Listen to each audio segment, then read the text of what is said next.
6 सीटें आती हैं। कुल मिलाकर जो सीटों की संख्या है ये हो जाती है 93, यानी कि नॉर्थ कैरोलिना की 16 सीटें भी इसमें भूमिका निभाएंगी। और जो कुल मिलाकर ये जो 93 सीटों का आंकड़ा है, ये 93 सीटें ही किस्मत बना भी देंगी और बिगाड़ भी देंगी, यानी कि यही सीटें जिता भी सकती हैं, हरा भी सकती हैं। अब देखना ये दिलचस्प होगा कि यहाँ माहौल किसके फेवर में नजर आ रहा है या फिर किसको पीछे ढकेलता हुआ नजर आ रहा है।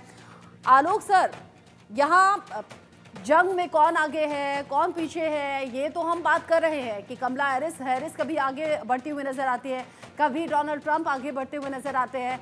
विश्व भर में चर्चा है कि भाई गधा या फिर हाथी, लेकिन मुझे स्विंग स्टेट्स को थोड़ा सा समझाइए, और इसमें भी 1% जो मुस्लिम वोटर हैं वो किस तरफ जा सकते हैं, साथ ही साथ 1.15% जो भारतीय मूल के लोग हैं अमेरिका में वो किस तरफ जा सकते हैं, और ये जो स्विंग स्टेट्स हैं 93 का ये जो नंबर है ये किसकी किस्मत बनाएगा और किसकी बिगाड़ देगा।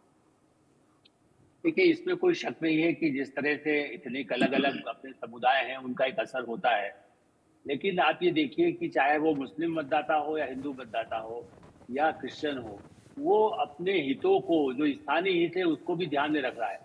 इसलिए हाँ, लेकिन मोटे तौर पर ये सही है कि जो भारतीय मूल के लोग हैं, जो हिंदू समुदाय के लोग हैं, उनको लगता है कि जैसा अभी बताया भी गया, आपने भी कहा कि लखनऊ में यज्ञ किया गया। लेकिन मैं इसके साथ भारत के संदर्भ में थोड़ा ज्यादा कहूंगा। लातिन अमेरिका वगैरह तो उनका पड़ोसी है, उनकी अलग समस्या है, मेक्सिको के साथ अलग समस्या है। भारतीय दृष्टि से थोड़ा कड़वा, हमारे यहाँ आयुर्वेद की दवाई में ना मीठे के साथ हमेशा शहद के साथ थोड़ी कड़वी दवाई जरूर दी जाती है।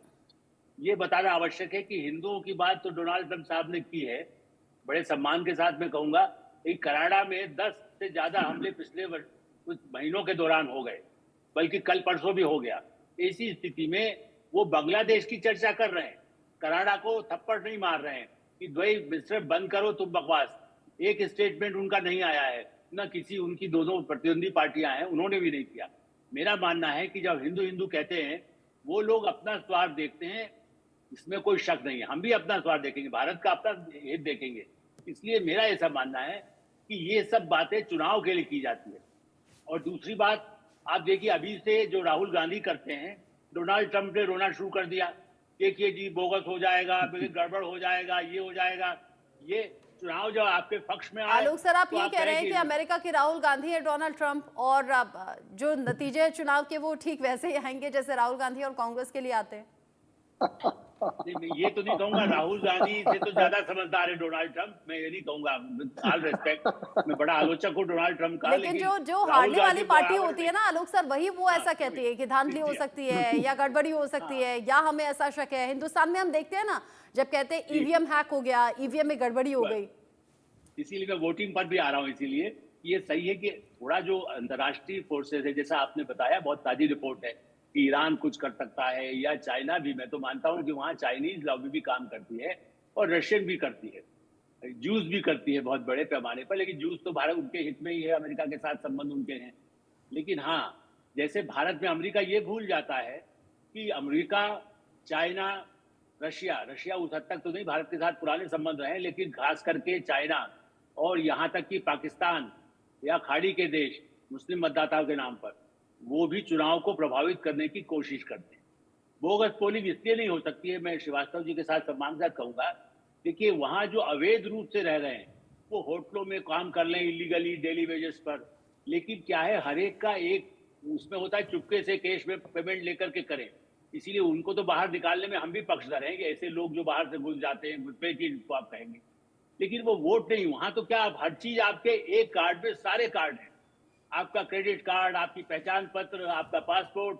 इसलिए ये संभव, मेरी जहां तक हो सकता है, श्रीवास्तव जी को ज्यादा पता हो, लेकिन मैं मानता हूं कि ये वोटिंग कार्ड का नया, भाई डोनाल्ड ट्रंप जब थे राष्ट्रपति रहे हैं ना, वो उन्होंने क्यों नहीं करा लिया वोटिंग कार्ड की जब जरूरत थी। अब चुनाव हारने का थोड़ा डर लगे तो कह दे, ये मैं नहीं कह रहा हारेंगे, वो जीतेंगे, लेकिन क्या है कि कहने को हो जाएगा, उसके बाद फिर से भीड़ भेज देंगे संसद के बाहर एकदम कि देखो हम ही जीत रहे थे, हमको नहीं जीतने दिया। जीत जाएंगे तो कहेंगे कमला हैरिस तो ऐसी है, कमला हैरिस अभी भी गालियां दे रहे हैं। ये थोड़ा बहुत ही असभ्यता का अमेरिका का जो है, वो भारतीय लोकतंत्र के लिए, मैं तो मानता हूं कि उसको आदर्श को न माने तो अच्छा है, क्योंकि महिलाओं पर जैसी टिप्पणियां वहां हो रही है, भारत में होने लगी हैं। भारत में उस तरह की गाली गलौज होने लगी है।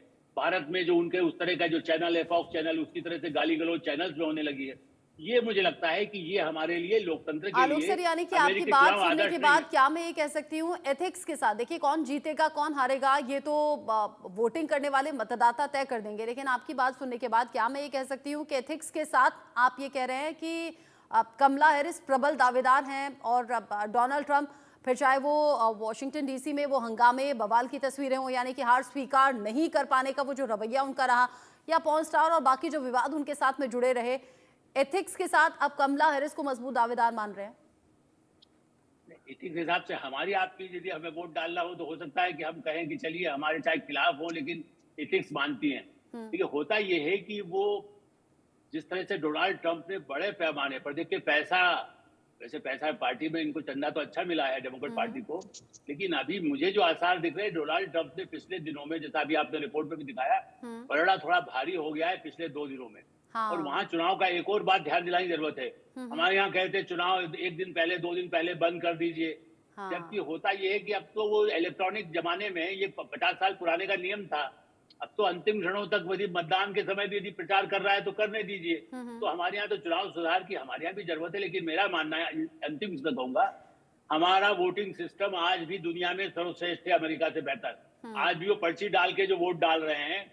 मैं जो इलेक्ट्रॉनिक वोटिंग को इसलिए भरोसा करता हूं कि भारत जैसे विशाल देश में लूट मार के खतरे, मतपेटियों को उठा करके ले जाने के हजारों घटनाएं होती थी, इसलिए भारत को आदर्श बनाए। और अमेरिका भी भारत की मशीन है, और इन्हीं सबके बीच में धांधली का शक भी जता रहे हैं और डोनाल्ड ट्रंप की तरफ से बार बार सामने आ रहा है। एक वजह ये भी हो सकती है कि भाई जो बाइडेन, यानी कि डेमोक्रेटिक पार्टी तो अभी सत्ता में बनी हुई है।